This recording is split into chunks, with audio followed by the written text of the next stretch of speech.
mag-check po tayo ng ating mga sarili, ng ating mga puso. Tanungin natin ang ating mga sarili, nasa akin nga ba talaga ang banal na espiritu? Tanungin niyo po yan sa inyong mga sarili. Kasi kung ang banal na espiritu ay nananahan sa inyong mga puso, ang isip niyo ay nahahambol.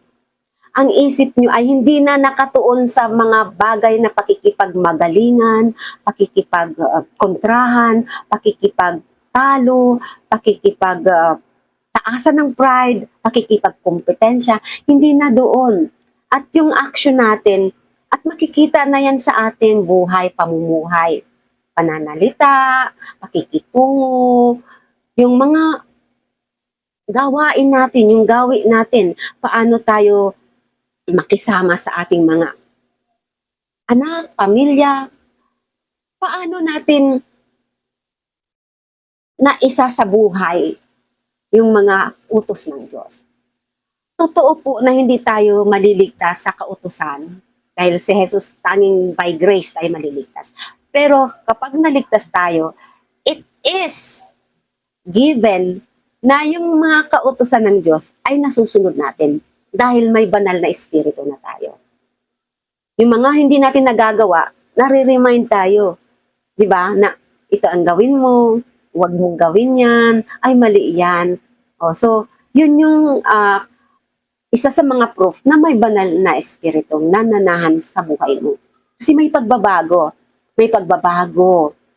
Hindi ka na problemado lagi.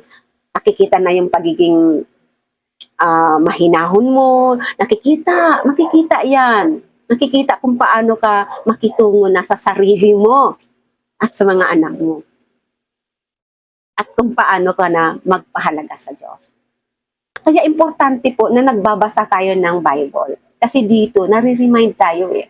Kasi pag may banal na espiritu ka, kasi this is the Word of God, ang Bible. Eh kung hindi mo babasahin, how will God talk to you? How will you know the Word of God? How will you know God? So you need to read the book of God, which is the Word of God, the Holy Bible. So, doon po tayo lalago, doon tayo matututo. Tapusin natin. Ano? So, I'm just sharing to you what I learned and what I applied in my life. Not to brag kasi hindi maganda yon, but to inspire you. But not to elevate myself, but to inspire and give lessons to somehow teach you. Somehow. Ano po? Sige, ituloy natin. Saan na ba tayo? Okay, dito. And Christ lives within you. So, even though your body will die because of sin, the Spirit gives you life because you have been made right with God. Diba? Anong ibig sabihin nito? And Christ lives within you. So, namumuhay sa inyo, sa inyong puso, si Jesus Christ sa pamamagitan ng kanyang banal na espiritu. Buhay si Kristo dahil ibinigay niya ang banal na espiritu sa inyong mga puso, sa ating mga puso. Ano? So, even though your body will die. So kahit na ang inyong katawan sasama ko na ang ating sarili po. So kahit na ang ating katawan ay mamamatay dahil sa kasalanan, 'di ba? Kasi makasalanan tayo na made righteous lang tayo dahil kay Jesus. The Spirit gives you life. So binibigyan ng espiritu ng buhay ang ating mga katawan sa pamamagitan ng nagbabago tayo So, hindi na tayo nagtutuloy-tuloy sa mga makasalanang mga nakagawian natin. Kaya yung ating mga katawan ay muling nabubuhay dahil kay Jesus. Because you have been made right with God. O, di ba? Dahil pinawalang sala na tayo sa Panginoon. No? Dahil kay Jesus.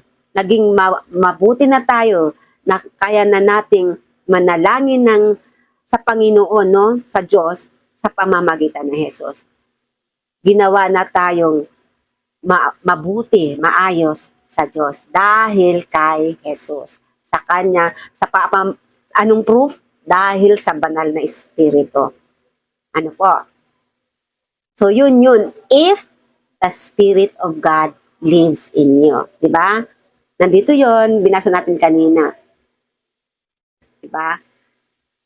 If, asa na yon? Yan, diba? If you have the Spirit of God living in you. So, yun. Diba? Asa na tayo?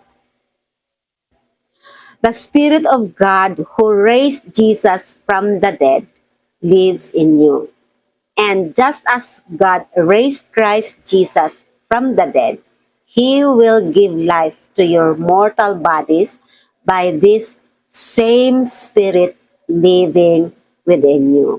Medyo malalim po ito. Ano po? Sabi dito, ang Espiritu ng Diyos na inangat si Jesus from the dead, di ba? Nabinuhay si Jesus mula sa kamatayan, ay nananahan sa atin. And just as God raised Jesus from the dead, at katulad ng kung paano binuhay ng Diyos si Jesus mula sa kamatayan, di ba, mula sa hukay, He will give life to your mortal bodies by this same Spirit living within you.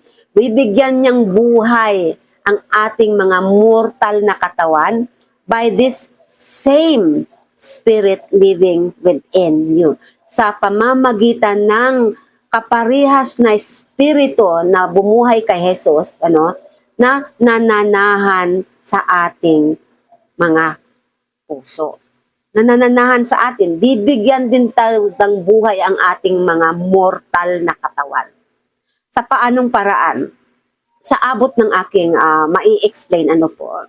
Kasi may kanya-kanyang revelation ang Diyos. So kaya binabasa ko ito so that God will talk to you also and will have your revelation, personal revelation.